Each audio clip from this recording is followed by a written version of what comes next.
Welcome to Daily Life Connection. As we continue to explore today who God is, His characteristics, and what difference that makes in our lives.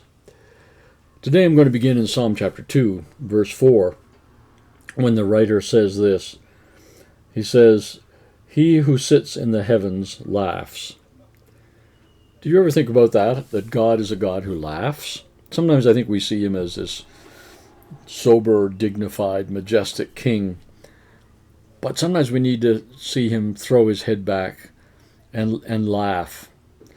You know, this particular situation in Psalm 2, God is laughing because His enemies are striving against Him. And it says God laughs at that because He is so aware that their ability to thwart His plans, their ability to bring Him down or to exert authority over Him is so laughable. It reminds me of the Lion King, the Disney classic. And Simba, the little lion, is practicing his roaring. And, he's pretending to be all grown up and powerful and like his father, Mufasa, who, when he roars, the whole jungle shakes. And as little Simba is practicing his pouncing and his roaring, Mufasa laughs. He chuckles.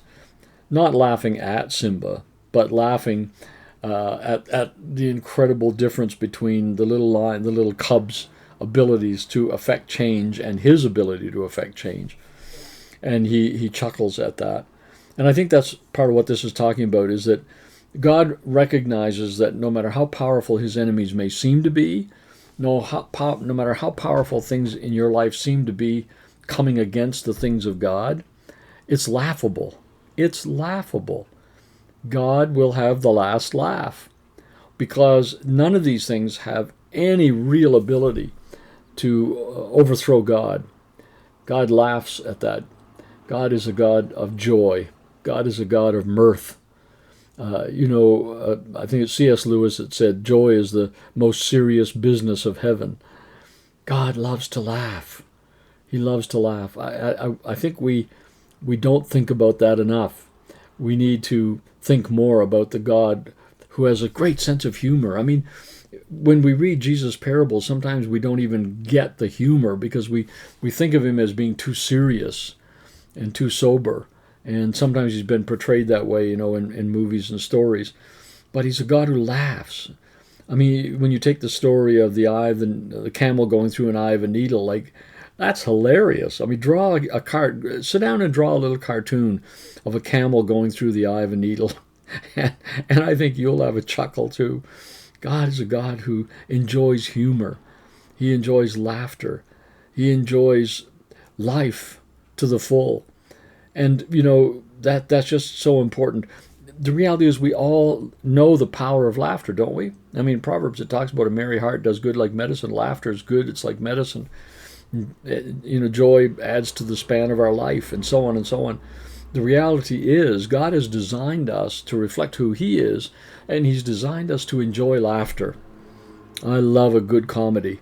I love a good comedy. I love to sit and laugh. It's the silliest things sometimes can make me laugh. And sometimes my sense of humor certainly isn't what somebody else enjoys. But God is a God who laughs. He has a great sense of humor about Him.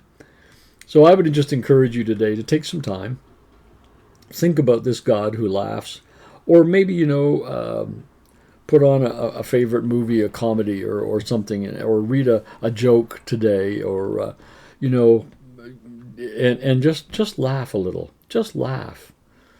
And I think, to finish this up, the most powerful laughter is the Mufasa laughter, is the God laughing at His enemies, at the pretenders. In our situations, sometimes we can become so focused on the negative circumstances or situations in our lives that we lose our sense of humor. And I think there's times when we need to just sit back and laugh at it. Enemy, you're trying to bring me down with this problem or whatever. I'm just going to sit here and laugh because God has the last laugh. And God will rectify every situation. He will turn the tables on everything. He'll bring good out of everything. And so there's a sense where we can just sit back and laugh laugh at the craziness of life sometimes. And you know, even going through this whole COVID thing as churches, it's good for us to just sit back and laugh at it. Now, I know it's serious, and I know there's death, and I know all of that, but it is also the attack of the enemy against the people that God loves. And it's an attack of the enemy that will not be victorious in its purpose. And so there's a sense where we can chuckle at it and go, it's a little Simba practicing its roar. The devil's practicing his roar, but he's like a cub compared to the great king, our God, who laughs. Well, let's think about that today, and we'll talk again tomorrow.